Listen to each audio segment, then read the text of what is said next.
Donc pour cette vidéo, on va passer à la correction du deuxième exercice, série 1. On va prendre la fonction f qui est égale à l'expression suivante. La première question, il nous est demandé de vérifier l'égalité suivante. Ça veut dire, on va vérifier que f de x s'écrit sous la forme suivante. Donc, pour montrer ce type de question, il suffit de commencer par l'expression de f et arriver à l'expression suivante, ou bien on peut commencer par l'expression suivante et en faisant les étapes convenables, trouver f de x. Donc pour cet exemple-là, ou bien pour la question, pour cette question-là, on va commencer par cette expression. Donc on a 2 plus 5 sur x plus 2 sur 2x plus 7. En écrivant les nombres suivants sous le même dénominateur, on va essayer de trouver la fonction petit f de x. Donc, quel est le dénominateur commun pour la somme suivante? Donc, parmi les dénominateurs communs, le plus trivial, c'est le produit des dénominateurs. Donc, c'est 1 fois x fois 2x plus 7. Donc ici, il va nous donner x, le 1, ça veut dire 1 fois x fois 2x plus 7. Donc ce 2, on a multiplié par x et par 2x plus 7. Donc il va nous donner 2 fois x fois 2x plus 7. Ce 5-là, on l'a multiplié par 1 et par 2x plus 7. Donc il va nous donner 5 fois 2x plus 7. Et pour ce 2-là, on l'a multiplié par x et 1. Donc, il va nous donner 2 fois x fois 1, ça fait 2x. En développant les expressions au numérateur, il va nous donner égal 2x fois 2x, ça fait 4x au carré. 2x fois 7, ça fait 14x. Plus 5 fois 2x, ça fait 10x. 5 fois 7, ça fait 35. Plus 2x, le tout. En développant le dénominateur, il va nous donner 2x au carré plus 7x. Ensuite, on a ici 4x au carré. Rien à simplifier. 4x au carré plus 10x, ça fait 24x. Plus 2x, ça fait 26x. Plus 35. Le tout sur 2x au carré plus 7x. Et finalement, qu'est-ce qu'on a trouvé ici? On a trouvé finalement la formule ou l'expression de la fonction petit f. Donc ce type de questions, ce sont des questions triviales, faciles à démontrer.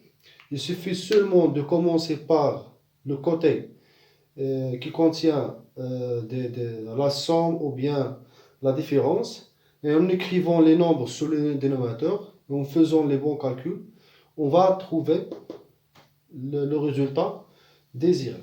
Donc on a trouvé ici f de x. Passons à la deuxième question. On a ici la question dit calculer l'intégrale de la fonction f de x sur l'intervalle 1 à 4. Ça veut dire calculons l'intégrale de 1 à 4 de fx dx. Donc dans ce cas, la première chose à faire, c'est de remplacer la fonction petit f par l'expression qu'on a ici. Mais le problème ici, c'est si on remplace la fonction petit f par l'expression suivante, on aura un grand problème pour déterminer sa fonction primitive. Donc pour ça, au lieu de remplacer la fonction f par l'expression initiale, on va la remplacer par la fonction qu'on a trouvée, par l'expression qu'on a trouvée dans la première question. C'est plus simple à lire et plus simple à déterminer la fonction primitive. Donc ici, l'intégrale de 1 à 4 de fx dx, elle est égale à l'intégrale de 1 à 4 de 2 plus 5x sur x plus 2 sur 2x plus 7 dx. Comme vous voyez ici, on a la fonction petit f, et s'écrit sous la forme d'une somme. On a 2, 5 sur x plus 2 sur 2x plus 7.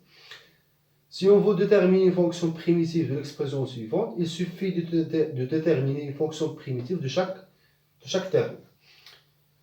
Et on met cette fonction primitive entre les crochets, et après on passe au calcul. Donc commençons par ce 2-là. Le 2, sa fonction primitive, c'est 2x. C'est très simple. Plus le 5, c'est x. On sait bien ici que la primitive de 1 sur x, c'est ln, valeur absolue de x. ln, valeur absolue de x. Si le x est positif, il va rester le même. Si x est négatif, on va ajouter le moins. Donc, on a 1 sur x, sa fonction primitive, c'est ln x. Si cette expression est multipliée par un nombre, donc on va multiplier la primitive par le même nombre. Par exemple, si on a ici 2, donc on va multiplier par 2. Si on a 3, on va multiplier par 3. Dans ce cas, on a quoi? On a 5 sur x. Donc on va trouver 5 sur x, sa primitive c'est 5 ln x. Donc ici je vais mettre 5 ln de x plus. Le dernier terme, on a 2 sur 2x plus 7. C'est une fonction composée.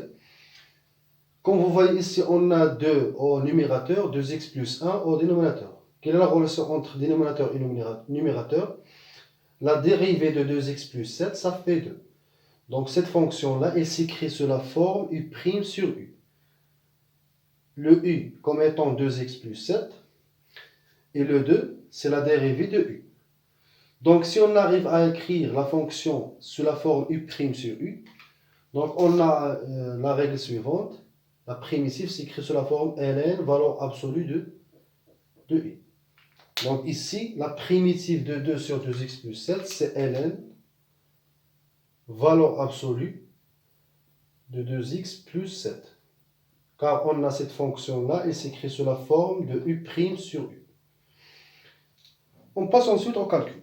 On va calculer l'image de 4 moins l'image de 1. L'image de 4, c'est-à-dire on va remplacer tous les x par 4. Ici, c'est 8, plus 5 ln de 4, plus ln. 2 fois 4, ça fait 8. 8 plus 7, ça fait 15. Valeur absolue de 15, ça fait 15. Donc, ln 15. Pour le 1, il va donner 2 fois 1, ça fait 2. 5 ln 1, plus 2 fois 1, ça fait 2, ça fait 9.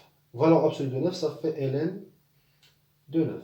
Donc finalement, ça fait 8, plus 5 ln de 4, plus ln 15, moins 2. ln 1, ça fait 0, donc on va rien écrire. ln 9, avec le moins, ça fait moins ln 9. Donc ensuite, on a ici 8. Avec le moins 2, ça fait 6. Plus 5 ln 4. Plus le 15, ça fait 5 fois 3. Et on sait bien que ln de A fois B, c'est ln de A fois ln de B. Donc ici, il va nous donner ln de 5 fois 3, ça fait ln de 3 plus ln de 5. ln de 9, ça veut dire ln de 9 de 3 fois 3, ça fait ln de 3 plus ln de 3. Avec ce moins-là, il va nous donner moins ln de 3, moins ln de 3.